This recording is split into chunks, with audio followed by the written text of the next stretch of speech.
Radio J. Radio J. Jusqu'à 22h, c'est Classico. Radio J. Steve Nadjar. Je ne parle pas français, aber bitte red weiter. Alles, was du so erzählst, hört sich Est-ce que vous connaissez Namika? Pas du tout. Pas du tout, bah moi non plus. J'ai découvert Namika en duo avec Black M. Ça s'appelle Je ne parle pas français. Enfin, un énorme carton. Ah ouais. Mais où? En France? En France notamment. Ah ouais, ouais, mais bah, c'est pour t'es un peu déconnecté de la musique des jeunes en fait. Ouais. C'est un peu l'idée. C'est les jeunes, ils écoutent ça, t'es sûr? Ouais, des millions, des dizaines de millions de vues sur YouTube. Oui.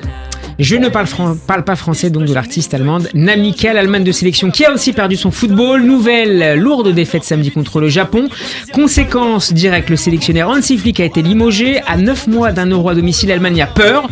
Et pour en parler, nous rejoignons dans Classico Adrien Persson, spécialiste du foot allemand et membre du compte sur X Twitter Unser Football. Salut Adrien. Salut l'équipe, bienvenue à tous. Et merci, bienvenue à toi, Salut. merci de nous rejoindre dans Classico. Dresse-nous d'abord ton diagnostic de l'état de la sélection allemande, le bilan de santé de la sélection allemande après cette lourde défaite contre le Japon ce week-end. On continue les défaites comme depuis pas mal d'années. En fait, depuis l'arrivée de Flick, grâce à ses succès, notamment avec le Bayern en 2020, Ouais. on pensait avoir trouvé un nouveau coach, une nouvelle voie. Et en fait, là, il a fait 25 matchs avec des jeux très décevants. Et aussi, ce qui est un peu énorme, c'est qu'il a aussi perdu le public. Déjà, et si tu perds aussi tes supporters, c'est qu'il y a des problèmes de fond de jeu. Comment ça Il y a- s'explique? il y a C'était peut-être- assez ennuyant de les voir jouer pour les supporters? Oui, c'est Au ça. milieu. Oui, c'est ça. En fait, on remarque que déjà il y a pas trop d'envie. Déjà, il y a aussi lors de la dernière Coupe du Monde, il y avait eu pas mal la politique avait pris le dessus sur le football, où il y avait des gestes qui ont été faits. Il y a Kai Havertz notamment là récemment qui a fait une déclaration en disant que l'Allemagne pendant la Coupe du Monde ne les avait pas soutenus et que c'était pour ça aussi que peut-être ils se donnaient pas à fond. Là, ils essayent un peu de calmer lors du dernier match face au Japon, même s'il y a eu la défaite 4-1. C'est la première fois, ça faisait vraiment très longtemps qu'il n'y avait pas eu de chants, de cris des supporters, et même à la fin, ils se sont fait huer, et ils se sont dit, ça faisait même longtemps qu'on n'avait pas eu autant de réactions de supporters, et je pense que ça va peut-être leur faire du bien. Et je pense que aussi le fait de changer Flick va leur faire aussi franchement du bien au niveau du jeu. Adrien, avant de parler de la succession de Flick, le directeur sportif des équipes nationales, Joti, alors je sais pas si je prononce bien, Chatzialexiou, enfin un nom un peu difficile à prononcer pour moi, qui est cité dans l'équipe, met en avant l'absence d'un grand attaquant dans la tradition allemande des Gerd Müller ou des Bierhoff ou des Miroslav Klose. C'est une analyse que tu partages également? Oui, de toute façon, c'est le point central. Si on n'a pas d'attaquant, on va jamais marquer et ça va être toujours le problème. On a dans les clubs, on a de très bons milieux, on a des ailiers, on a Musiala, on a Wirtz qui sont un peu le futur de l'Allemagne. Mais en attaque, on a malheureusement là on joue avec Füllkrug. Füllkrug qui était le co-meilleur buteur du dernier championnat, il n'est pas au niveau d'un Klose, c'est pas un attaquant de niveau international selon toi? En fait, déjà, il est arrivé très tard dans l'équipe nationale, mais il a montré ses preuves. Sur les peu de matchs qu'il a fait, il a souvent marqué, et ça, c'est génial. Là, malheureusement, il est blessé, donc il y a aussi son âge. Et ça, c'est aussi le grand problème de l'Allemagne, c'est l'âge. C'est que quand on regarde l'effectif, il a 30 ans. Ils ont 28, 29 ans. Voilà, et la plupart des joueurs ont 28, 29 ans, et on arrive sur un cycle. Et il y a aussi l'analyse qu'on peut faire et qui commence un peu à se faire, c'est que depuis la fin de Lahm, Schweinsteiger, Özil, on n'a pas remplacé ces postes. Et il y a notamment au poste de l'attaque, comme tu as dit, l'attaque, on se retrouve avec Füllkrug, on a Timo Werner qui n'est pas en forme, qui franchement est très très décevant, je trouve. Là, on a joué lors du dernier match avec Kai Havertz sans pointe, qui est pour moi c'est peut-être pas son poste, et en fait c'est ce gros problème de numéro 9 cache en fait aussi tout le problème dans la sélection avec plein de postes. Et voilà, on peut parler aussi du gardien Ter Stegen qui a fait malheureusement lors du dernier match c'était catastrophique. En défense aussi on a des soucis, et en fait il y avait aussi l'analyse qui a été faite, c'était qu'après la Coupe du Monde, Andy Flick a annoncé en disant maintenant laissez-moi diriger l'équipe. Et je vais mettre des jeunes et faire un peu tourner. Il a fait ses tests. Au final, les jeunes, si tu mets qu'une équipe de jeunes, c'est un peu compliqué. Et il n'a jamais trouvé la bonne formule et c'est pour ça aussi qu'il a été licencié.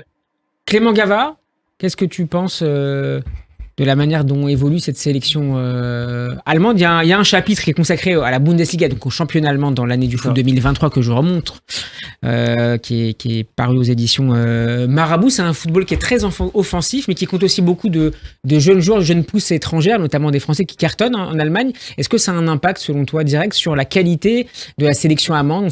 On développe un peu moins les jeunes Je sais pas, ça c'est une bonne question. Faudra la poser peut-être aux Allemands et aux formateurs là-bas, mais je pense que c'est une sélection qui est en pleine perdition, qui ressemble plus trop à la sélection allemande qu'on avait l'habitude de voir, très forte, sûre d'elle, presque arrogante des fois, et il y a raison. Je pense aussi qu'il y a peut-être un réservoir qui est moins intéressant qu'avant. On compare à la France par exemple, on est très très loin. Moi des fois je vois des compos allemandes, il y a des joueurs que je connais pas en fait. Donc c'est quand même forcément ça interpelle et je crois que c'est la fin d'un cycle, celui qui avait démarré à peu près en 2010, 2012. Je pense que c'est une sélection qui a eu du mal à se remettre à gérer l'après titre de Coupe du Monde en fait. C'est aussi ça entre les anciens qui sont partis, qui sont revenus, il y a des guerres d'ego. Enfin, c'est une sélection qui a pas réussi à gérer l'après Coupe du Monde 2014 et qui est en train d'évoluer, de changer. On n'est plus devant l'Allemagne qui faisait peur à tout le monde avant. Quoi. Maintenant, c'est une équipe qui est visiblement à portée de tout le monde, qui s'est fait sortir 2 fois de la Coupe du Monde en phase de poule de suite. Élimination en 8e de finale à l'Euro 2021, élimination au premier tour. Ça ressemble quand même à une grosse panique à 9 mois de leur Euro à eux qui doivent remporter. Voilà, quand on accueille une compétition comme ça, on veut la remporter. Ils paraissent quand même bien loin des favoris maintenant. Quoi. Yacine, Benjamin? La suite maintenant, j'ai entendu que visiblement Nagelsmann serait pressenti. Le favori, je sais pas, je sais pas trop quoi en penser. Lui qui est un entraîneur assez jeune finalement, qui a eu sa grosse expérience en club, raté au Bayern, prendre la sélection dans les conditions que tu décris, hyper compliquées, avec un Euro qui arrive et tout. Pour lui, ça me paraît compliqué parce que s'il se loupe là aussi. Je sais pas, ça me paraît difficile. Yacine, on a parlé aussi de club, donc ça paraît complètement invraisemblable là pour l'instant, mais est-ce qu'il faudrait comme ça un entraîneur extrêmement très expérimenté pour reprendre des bases finalement? Est-ce que c'est l'entraîneur le problème? Là aussi, c'est beaucoup trop facile de tirer toujours sur l'entraîneur, alors que des fois, comme le disait Clément, il y a un problème dans l'institution, on va dire ça comme ça, dans la formation structurelle. Comme il le dit, maintenant il y a des noms qui sortent, qui sont connus un petit peu qu'en Allemagne, et tout le vivier qu'avait l'Allemagne des années que tu as citées, la belle époque, qui s'est inspiré d'ailleurs de l'exemple français des années 98-2000. Exactement. Et là maintenant, moi je suis plus en train, je pense et j'espère que notre nation, qui est la France, eh bien va tirer des enseignements de ce genre de situation, par exemple, parce que nous disposons d'un vivier formidable. Donc il faut regarder à côté ce qui se passe et de ne pas réitérer les mêmes soucis, parce que ça peut éventuellement nous toucher à nous aussi. Adrien, je reviens vers toi après les interventions de Clément, Yacine et Benjamin. Est-ce qu'il y a un problème de vivier ou, comme je l'avançais peut-être tout à l'heure, est-ce que la difficulté réside également dans le fait qu'il y a beaucoup de jeunes joueurs étrangers, notamment français, qui rejoignent la Bundesliga et du coup qui prennent la place, je mets des guillemets bien sûr, qui ne donnent pas la possibilité à de jeunes joueurs allemands de s'exprimer, de faire leur gamme? En fait, vous l'avez un peu tous résumé, mais c'est vrai qu'il y a un énorme problème de vivier et ça fait des années qu'on le sait. Ça fait des années, et sauf que dans la direction, on a d'autres problèmes. C'est vrai que moi, je repense toujours. C'est vrai que sur la Coupe du Monde au Qatar, on a vraiment, c'était l'exemple typique. C'était déjà la précédente Coupe du Monde. C'était un échec d'élimination au premier tour. On s'était dit, on va reprendre, on va apprendre, on va essayer de former, de trouver des jeunes, d'aller dans des clubs. Mais malheureusement, on avait perte de vivier. Et c'est vrai que le fait d'acheter des jeunes joueurs, par exemple en français, qui viennent, il y en a quand même beaucoup qui sont venus. On peut les citer, Ajor, Zagadou, Koulibaly, Guirassy, Lacroix, Guivalogui, j'en passe et des meilleurs. Diaby avant Diaby, avant Nkunku bien sûr. Adli aujourd'hui, Cardona, Roussillon, ancien Montpellier. Koné. Et c'est pour ça aussi qu'il y aura, c'est vrai qu'on parle beaucoup du changement de l'entraîneur, mais il y aura aussi un changement qui va se faire dans les prochains jours, notamment à la tête de la fédération allemande, où là ce sera Nadine Kessler, qui est une ancienne joueuse professionnelle, qui va prendre la direction à la place de Birov. Ouais. Parce que en gros, après le raté de 2022, la Coupe du Monde, en fait, l'Allemagne a viré son président de fédération, Birov, et c'était Rudi Völler qui était entre guillemets le remplaçant. Un peu pour limiter la casse, pour qu'on trouve quelqu'un. Et là, ce serait Nadine Kessler qui prendrait la tête. Et je pense qu'il y aura énormément de changements. Mais est-ce que c'est un peu trop tard au vu de l'événement de l'Euro 2024 qui va arriver très très vite? C'est un désastre Je pense que annoncé, c'est- cet euro. On sait pas, parce que quand on voit les déclarations des joueurs, on se dit que, allez, on peut quand même espérer, on peut se dire, ils vont quand même se bouger un peu, mais va falloir trouver les solutions rapidement, et ça va être aussi le coach de voir la tactique qu'on veut faire et trouver aussi notre attaquant, parce que voilà, on peut partir avec Füllkrug, mais il faut qu'il y ait aussi un autre attaquant qui peut l'aider, et en ce moment, Timo Werner n'est pas l'homme de la situation. Eh ben, il vous reste 9 mois pour le trouver, cet attaquant. Merci beaucoup, Adrien Persson, d'avoir été avec nous. Je rappelle que vous êtes spécialiste du foot allemand et membre du compte Unser Football sur X. À très bientôt dans Classico. Bonne soirée à vous. Bah, merci beaucoup pour Bonne soirée. l'invitation. Bonsoir. Allez, on va jouer encore. Radio J. C'est à moi que tu parles. T'as pas dit Jeep. C'est moi que tu parles comme ça. J'ai rien dit. Classico. Le deuxième jeu est très simple, vous le connaissez par cœur. Je vous cite quelques déclarations de ces derniers jours et du week-end en particulier. Vous essayez d'en trouver l'auteur. J'ai eu la chance de travailler dans des grands clubs, de passer par de bons et mauvais moments dans tous les clubs, mais sincèrement, mon passage avec la sélection a été le pire. Qui a dit cette phrase? Wow. Un joueur. Alors, j'ai pas besoin du nom, j'ai simplement de connaître sa fonction. Sa fonction. Sa fonction. Un président. Non. Un coach. Alors, un coach, un adjoint, précisément. Mais de quelle sélection? Un adjoint. L'équipe d'Espagne. La Belgique. L'équipe d'Espagne féminine. L'équipe d'Espagne, non? Féminine. Espoir. Non. Espagne tout court. Espagne tout court, dont l'entraîneur était à quelle période? Luis Enrique. Luis Enrique, exactement. C'est José Sambad qui a expliqué qu'il avait d'autres valeurs que celles de Luis Enrique. Point pour Benjamin.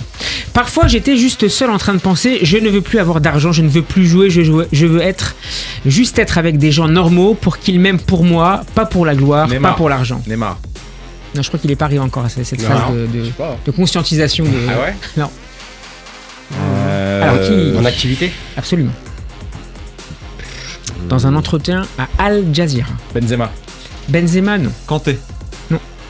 Pogba. Pogba, le point pour Clément, un partout. Pas mal. Yacine, attention. Je connais. Carton jaune.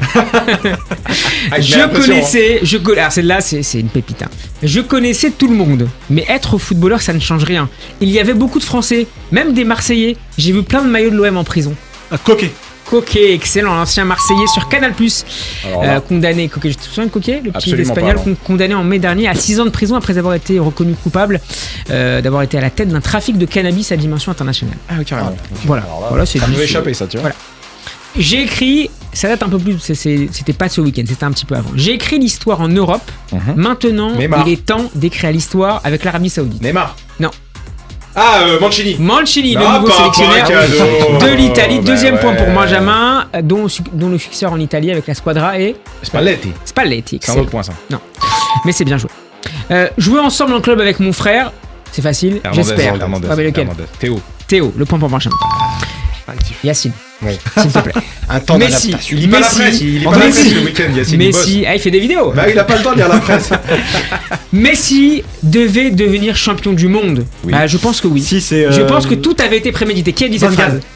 Louis Van Gaal, Ah, exactement, Van Gaal. l'ancien Ah oui, c'est vrai, sélectionneur t'as des raison, putain, Pays-Bas, je l'ai lu en plus. éliminé par l'Argentine en quart de finale et qui il est visiblement rageux, et il est quand même a rageux, lui, hein. toujours Il est le rageux, seum. hein. Ah, il a le C'est seum. incroyable. On peut dire qu'il a le seum. C'est le C'est point fou, pour quand Clément qui mène 3-2.